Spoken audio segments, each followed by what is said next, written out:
ప్రతి ఇంట్లో జనరేషన్స్‌గా వస్తున్న ఒక యూనిక్ రెసిపీ ఉంటుంది కదా! అలా మా ఇంట్లో ఈ సొరకాయ మెదుపు తాలింపు. సొరకాయ ఇష్టం లేని వాళ్ళు కూడా తప్పకుండా ట్రై చేయాల్సిందే.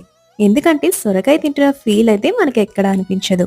ఈ విధంగా సొరకాయలో గింజలన్నీ తీసేసి చాలా చిన్న చిన్న ముక్కలుగా కట్ చేసుకొని, శుభ్రంగా వాష్ చేసుకొని ఒక గిన్నెలోకి యాడ్ చేసి, అందులో చిన్న ఉల్లిపాయ, 2 పచ్చిమిర్చి చీలికలు వేసుకొని కొద్దిగా నీళ్లు పోసి ఉడికించుకోవాలి. ముక్క కాస్త మెత్తబడ్డాక చిన్న నిమ్మకాయ సైజంత చింతపండు వేసి మగ్గనివ్వాలి. ఇప్పుడు రుచికి సరిపడా ఉప్పు, 1 టేబుల్ స్పూన్ కారం వేసి కలుపుకోవాలి. చింతపండు పులుపు కాబట్టి ఉప్పు, కారం కాస్త ఎక్కువగానే పడతాయి. ఇప్పుడు వేడి మీదే మెత్తగా మెదుపుకొని నూనె ఎక్కువగా వేసి తాలింపు పెట్టుకుంటే మన సొరకాయ మెదుపు తాలింపు రెడీ అయిపోతుంది.